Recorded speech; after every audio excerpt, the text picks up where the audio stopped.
Eh bien bonjour à tous messieurs dames, j'espère que vous allez bien, c'est Fukio. Aujourd'hui nous sommes le 7 août 2023, il est exactement 22h19. Les marchés ont bientôt tous clôturé, hein. Voilà, il reste quelques minutes au Dow Jones et au Nasdaq ainsi qu'au S&P 500 de clôturer. Voilà, les indices américains vont clôturer d'ici quelques minutes. Nous avons un CAC 40 qui lui a clôturé à 7319 points. On gagne petit bout, hein, vraiment un petit bout, plus 0,06%. L'Eurostox, pareil, hein, on est à plus 0,01, on est à 457 points. Le DAX 40, moins 0,01, on est à 15 950. Le FTSE 100, moins 0,13, on est à 7555. Le Dow Jones qui fait un plus 1,16, on est aux environs des 35 473 points. Le Nasdaq plus 0,61, 13 994. Le Nikkei 225 plus 0,19, 32 254 points. On a un pétrole Brent 85,80$, moins 0,41%. Le 11 d'or aussi qui tombe à 1936$, 0,4$. On est à moins 0,35%. L'euro SD à 100$. Un Bitcoin, lui qui tire toujours la tête, hein. 29 017$, moins 0,10%. Clara Nova qui est au palmarès du SRD qui fait plus 12,01. Adosia pareil, plus 7,14.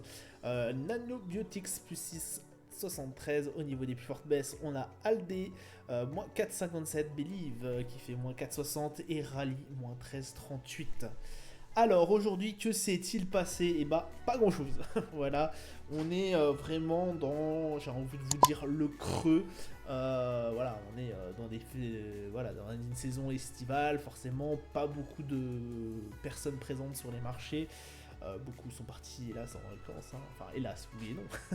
Beaucoup ont la chance d'être partis en vacances durant ce mois d'août. Voilà, donc écoutez, ça se ressent sur les marchés. On n'a pas eu un énorme volume, je crois qu'on est à peine plus d'1 milliard, 1,8 milliard peut-être. Je ne me rappelle plus le chiffre exact, mais effectivement assez faible. Plus le lundi, c'est jamais une journée très mouvementée, j'ai envie de vous dire. On attendra forcément jeudi qu'on aura le retour au niveau de l'inflation. Voilà, regardez d'assez près, effectivement, puisque c'est des chiffres très très attendus, donc c'est jeudi. Voilà, à suivre forcément, puisque on va regarder ça d'assez près. Ça va être très attendu par la Fed.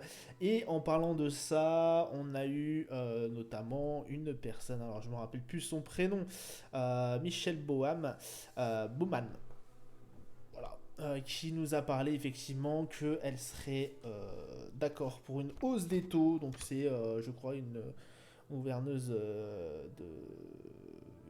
une personne, un dirigeant de la Fed, voilà, qui, alors c'est pas le président de la Fed, mais c'est une des dirigeantes, qui serait favorable effectivement à une hausse de taux pour justement permettre l'objectif des 2% d'inflation. Je crois que de tête on est à 4% et quelques au niveau des États-Unis, je ne me rappelle plus de tête, mais c'est aux alentours de ça. Donc effectivement, on n'est pas très loin, mais il y a quand même de la marge. Alors 2% me paraît un peu, on va pas se mentir, on me paraît assez peu honnête. Pourquoi? Puisqu'on sait toujours que les États-Unis sont une puissance avec une inflation toujours bien plus supérieure à celle européenne, hein, par exemple. On est plutôt sur une moyenne de 2,5 voire 3 hein, sur certaines périodes.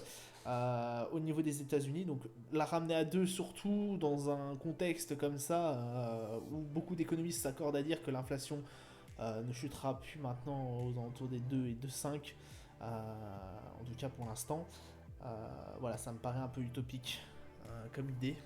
Donc écoutez, à voir par la suite, mais en tout cas, on reste quand même sur nos gardes sur la journée de jeudi.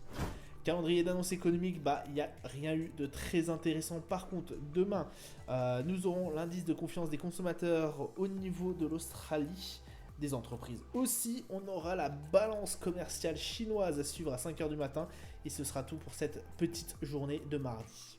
On va aller se retrouver sur les marchés du coup. On a un CAC 40 et qui a bien progressé. Alors, grâce, vous avez vu au niveau des chiffres, au niveau du titre, grâce notamment au Dow Jones, hein, l'indice américain qui nous a permis, surtout Wall Street nous a permis de nous en tirer assez bien. 7339, bon, on a RSI qui commence à redevenir au niveau de la neutralité, hein, on est à 49,98 au niveau du RSI, donc ça reste voilà, correct. Un MACD voilà, qui a perdu un peu sa tendance, donc écoutez, bah, on va voir par la suite, hein, mais effectivement, on verra ça pendant un moment. Le DAX qui va peut-être rejoindre son niveau des 16 000, donc là ça a été une belle avancée quand même. Bon, on a toujours un RSI assez faible, on est à 46, on avait bien chuté la semaine dernière. Donc voilà, méfiance quand même. Un MACD, bon, bah, qui a perdu totalement sa tendance haussière. On verra dans les prochains jours si on arrivera à atteindre le niveau des 16 000 et voir le casser pour aller rejoindre la prochaine résistance qui se situerait aux alentours des 16 300. 16 400 même.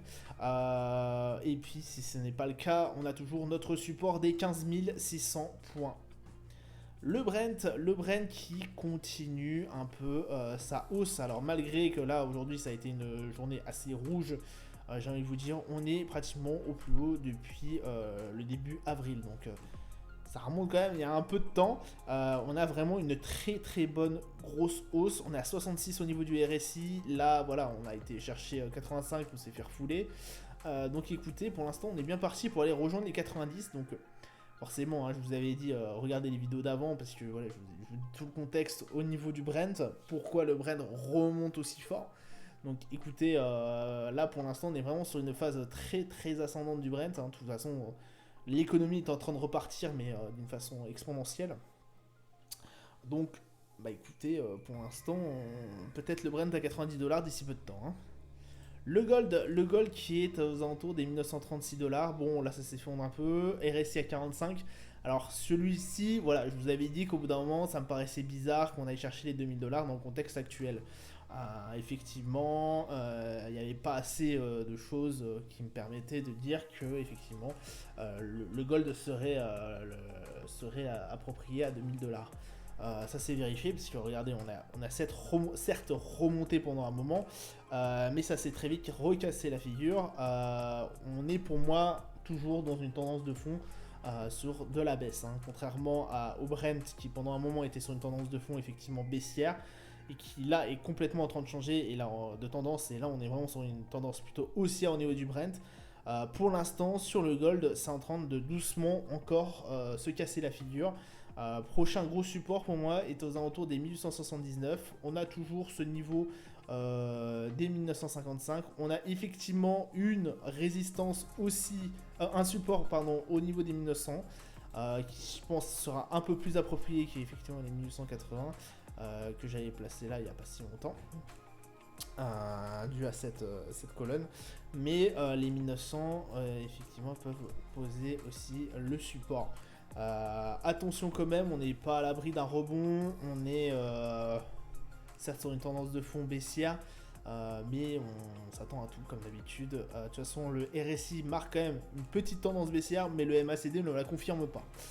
Donc restez quand même assez prudent sur le gold. Après on n'est pas à l'abri aussi d'une petite hausse, d'aller retrouver les 1955 pour aller encore repoucher plus bas. Le S&P qui nous fait effectivement le rebond sur son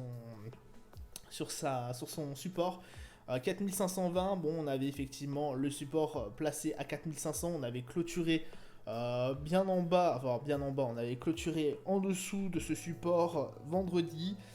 Aujourd'hui, bah, le S&P s'en tire très bien. On est à 54, donc on est quand même un peu mieux au niveau du RSI. Le MACD, bon, marque toujours une tendance haussière. Je pense qu'on la perdra pas parce qu'on effectivement on a une tendance de fond qui est assez haussière, enfin nettement haussière. Je vous avais dit faire attention à la moyenne mobile 20 qu'on avait sur la bande de Bollinger, ça s'est encore avéré.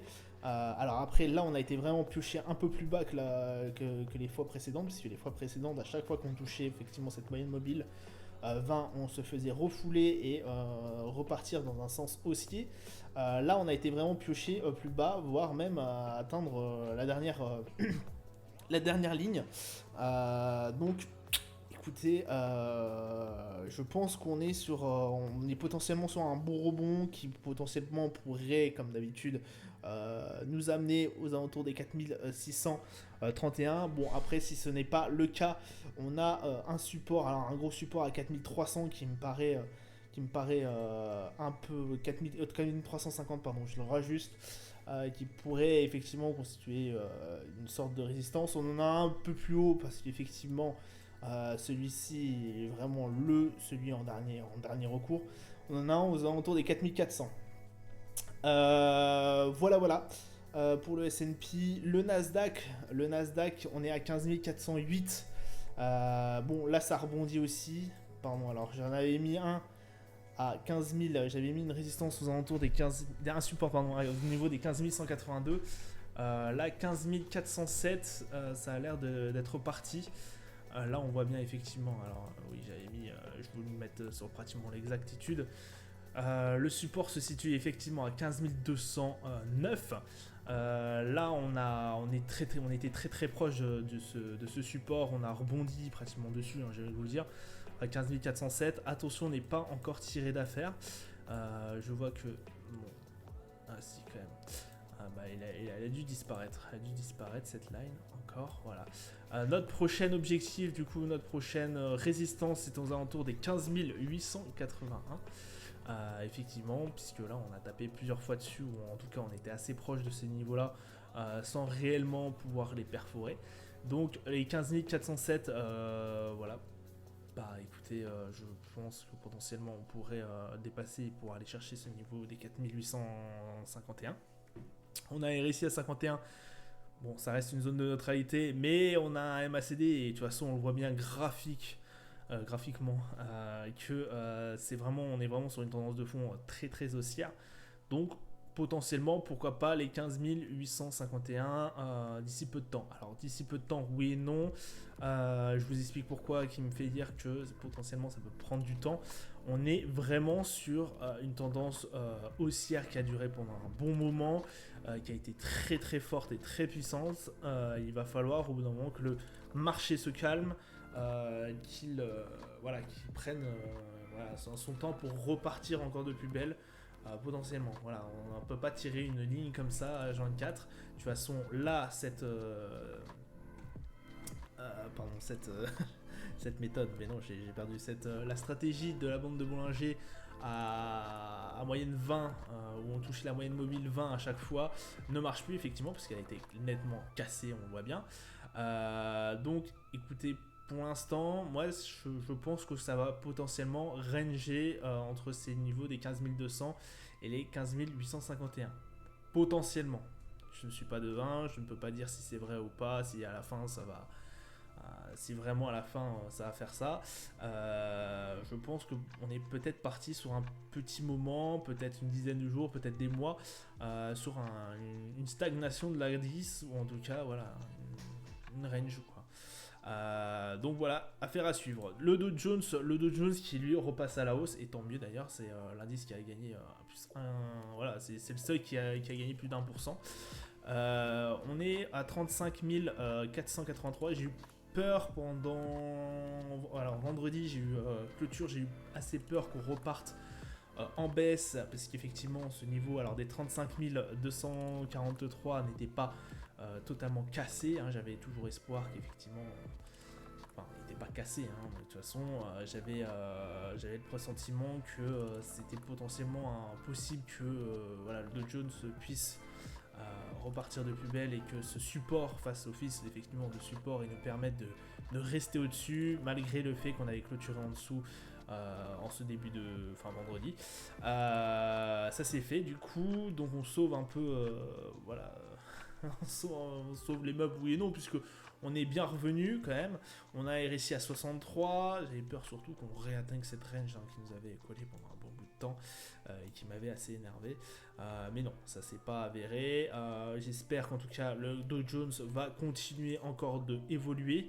C'est l'un des indices effectivement que j'apprécie énormément, et que je trouve qu'il a pas mal de retard comparé au S&P et au Nasdaq. Alors certes, c'était pas aussi fort, aussi la hausse du Dow Jones n'a pas été aussi forte que celle du Nasdaq et du S&P.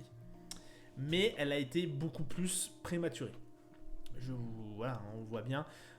Ici, on a cassé ce niveau là qui nous avait fait, si on compte pas le niveau SVB là, cette range nous a tenu pendant 9 mois. Mais du plus bas, donc c'est-à-dire du 26 septembre jusqu'ici, il s'est passé à peine un mois, réellement.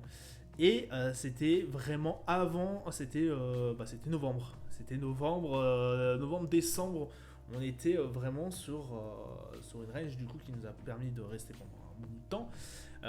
Mais voilà, ça a été très puissant et d'un seul coup, on a vu que l'indice allait mieux. Là maintenant, voilà, il a fallu attendre juin pour casser ce niveau de range et nous permettre effectivement d'aller chercher plus haut. En tout cas, voilà, j'espère que bientôt on atteindra les 36 000, pardon, qui sera notre prochain objectif, qui sera aussi notre prochaine résistance. Bon, je pense que c'est possible, c'est atteignable, mais voilà. Voilà, ça sera tout pour moi pour aujourd'hui. Je vous souhaite une excellente journée, une bonne soirée à vous. Je vous dis à plus tard. Ciao, ciao.